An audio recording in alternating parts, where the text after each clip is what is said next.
రాష్ట్రంలో సుప్రసిద్ధ పుణ్యక్షేత్రంగా భాసిల్లుతున్న మోపిదేవి దేవస్థానంలో భక్తుల సౌకర్యాలకు అత్యధిక ప్రాధాన్యత ఇస్తున్నట్లు నియోజకవర్గ ఎమ్మెల్యే మండలి బుద్ధప్రసాద్ అన్నారు. బుధవారం మోపిదేవి శ్రీవల్లి దేవసేన సమేత శ్రీ సుబ్రహ్మణ్యేశ్వర స్వామి వారి దేవస్థానం పార్కింగ్ ఆవరణంలో దేవస్థానం నిధులు 2,75,00,000తో నూతన షాపింగ్ కాంప్లెక్స్, భక్తుల కోసం 20 రూముల నిర్మాణానికి ఎమ్మెల్యే బుద్ధప్రసాద్ ముఖ్య అతిథిగా విచ్చేసి శంకుస్థాపన చేసి పనులను ప్రారంభించారు.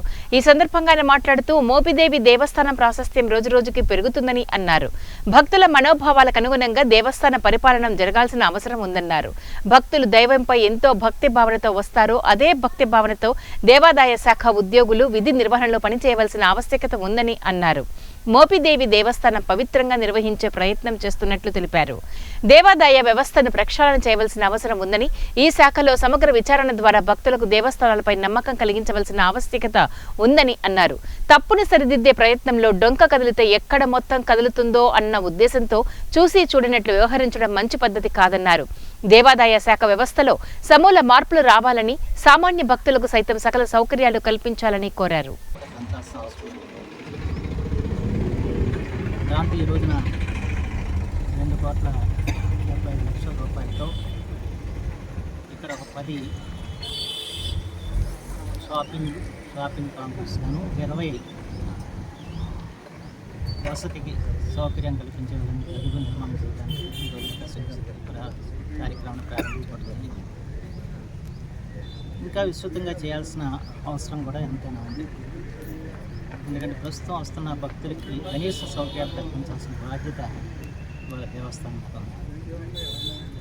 అంతేకాని భక్తుల మనోభావాలకు అనుగుణంగా దేవాలయ పరిపాలన కూడా మనం ముందు తీసుకెళ్లాల్సిన అవసరం కూడా ఎంతైనా ఉంది. ఈ దిశలో ఈ కూటమి ప్రభుత్వం ఏర్పడిన తర్వాత ఈ కార్యక్రమాలన్నీ మనం ప్రారంభించుకుంటూ ఈ దేవాలయాన్ని పూర్తిగా పవిత్రంగా నిర్వహించడానికి అనువైన వాతావరణాన్ని ఇక్కడ ఏర్పరిచే ప్రయత్నం చేస్తున్నాం. అయితే ఇది ఒక్క రోజులో అయ్యే పని కాదు. ఇది దేవాలయాల విషయంలో తొందరపడి నిర్ణయాలు తీసుకోవాలి.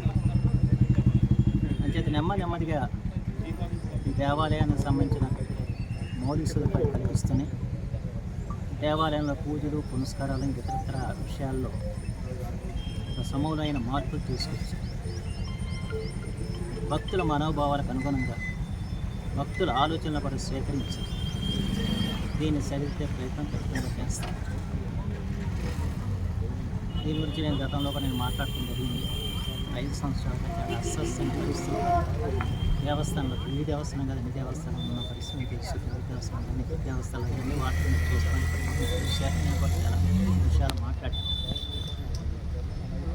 అయితే దీనికి ప్రత్యేకించి దేవాలయ వ్యవస్థనే ప్రక్షాళన చేయాల్సిన అవసరం. ఏదో ఒక గుడిలో మనం ఏదో ప్రక్షాళన చేసామంటే అది సరిపోదు. మొత్తం యావత్తు దేవాలయాలకు సంబంధించినంత వరకు ఈ వ్యవస్థ మీద, ఈ వ్యవస్థలో జరుగుతున్న విషయాల మీద సమగ్రమైన ఆలోచన చేయాలి. అవసరమైతే సమగ్రమైన విచారణ చేపట్టాలి. మళ్ళీ ఏ విధంగా ఈ దేవాలయాల మీద ప్రజలకి నమ్మకం కలిగించడం, ప్రజలకి ఏ విధంగా మనం వారి మనోభావాలకు అనుగుణంగా దేవాలయాలను తీర్చిదిద్దడం మీద రాష్ట్ర ప్రభుత్వం దృష్టి పెట్టాల్సిన అవసరం పడి అంతైనా ఉందని చెప్పి మాత్రం మనం చేస్తున్నాం. దీంట్లో ప్రత్యేకించి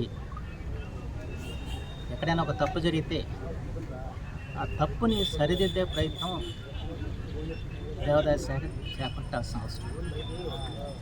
అయితే ఇప్పుడు ఎలా ఉందంటే ప్రస్తుత పరిస్థితి డొంక కదిలితే మొత్తం